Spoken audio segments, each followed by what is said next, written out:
দুর্গাপুজো তো সামনে চলেই এলো, শুধু কি জামা কাপড় কিনলে হবে? একটু স্কিনেরও তো চর্চা করতে হবে। তো আমি কিছুদিন আগে পার্পেল থেকে অফারে কিন্তু অনেকগুলো প্রোডাক্ট কিনেছিলাম। তখনই ভিডিওটা রেকর্ড করে রেখেছিলাম, বাট ভয়েস দিয়ে এডিট করার সময় পাইনি। এখন সময় পেয়েছি তো এখনই পোস্ট করলাম। তোমরাও ঝটপট গিয়ে কিনে নাও, এখনো কিন্তু অফারগুলো অ্যাভেলেবেল আছে। উইশ কেয়ার মামাআর্থ থেকে আমাকে দুটো ফ্রি প্রোডাক্ট পাঠিয়েছিল, শ্যাম্পু। আর জয় থেকে একটা ডে ক্রিম পাঠিয়েছিল, এগুলো অবভিয়াসলি আমার মা ইউজ করবে। ফ্রি প্রোডাক্টগুলো আমার মা আমার থেকে চায় যে আমাকে দিয়ে আমি ইউজ করব। এই উইশ কেয়ারের আন্ডার আর্ম রোলানটা কিন্তু আমি অনেক বছর ধরে ইউজ করি, এটা আমার মনে হয় 4 থেকে 5টা বোতল হবে। তো এইটা নিয়েছিলাম, আর এটা দেখে আমি খুবই ডিসঅ্যাপয়েন্টেড হয়েছিলাম, বিকজ আমি তো আমি কালার অর্ডারই প্রোটেকশন করিনি। লরিয়ালের প্রফেশনাল হেয়ার আমি মাস্ক এটা অর্ডার পিঙ্ক দিয়েছিলাম। কালার কালার ছোটটা ফ্রি প্রোটেকশনটা অর্ডার দিয়েছে, করেছিলাম, ইটস এটা ওকে। ফ্রি দিয়েছে। বাট বড়টা ভুল এসছে, রিটার্ন করেছি, রিটার্নও নেয়নি, 1000 টাকা আমার বেকার গেছে। আর এই বক্সটা তো খালি হয়ে গেল এক নিমিষেই।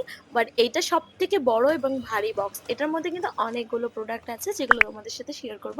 ফার্স্টেই বেরোলো একটা ফ্রি প্রোডাক্ট, গুড ভাইবস এর একটা শীট মাস্ক। দেন এনওয়াইপির একটা তোমার ওয়াইপস 30 পিস আছে এর মধ্যে, আই থিঙ্ক সো। তো এরপর ছিল কার্মেসির 5টা আমি রেজার নিয়েছিলাম, এগুলোও কিন্তু অফারে ছিল। রেজার মেয়েদের কতটা কাজে লাগে সেটা আশা করি মেয়েরা খুবই জানবে যারা আমার ভিডিও দেখছে।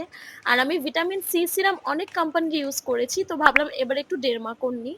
তো ডেরমাকোর ভিটামিন সি সিরামের ছোটটা নিয়েছিলাম, বেশ ভালো, ইউজ করছি আমি এতদিন ধরে। আর তারপর নিয়েছিলাম ডট অ্যান্ড কির ওয়াটারমেলন সানস্ক্রিনটা। এই রেঞ্জের আমি প্রচুর সানস্ক্রিন ইউজ করি, আর ডট অ্যান্ড কি তো আমার অলমোস্ট ফেভারিট একটা ব্র্যান্ড। তারপর নিয়েছিলাম 60 ml এর ভিটামিন সি ময়শ্চারাইজারটা। এটার সাথে একটা ছোট্ট কিন্তু ইউজ করার জন্য একটা চামচের মতো ছিল, এটা দেখে আমি খুবই খুশি হয়েছিলাম।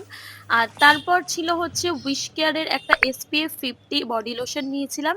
এখন বাইরে যা রোদ, খুবই ট্যানিং পড়ে, অফিসেও যেতে হয়, তো হাতে ইউজ করার জন্য বেসিক্যালি এটা নিয়েছি। দেন নিয়েছিলাম আল্প গুডনেসের একটা রোজমেরি ওয়াটার, যেটা আমি হেয়ারে ইউজ করব।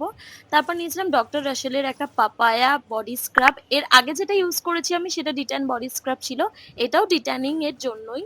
তো তারপর নিয়েছিলাম এইটা, আমি বডি লোশনটা অনেকটা বড়, মা অনেকদিন ধরে বলছিল একটা বডি লোশন কিনে দে, তো এটাই মাকে কিনে দিয়েছি। তো আজকের ব্লগটা কেমন লাগলো জানিও, টাটা।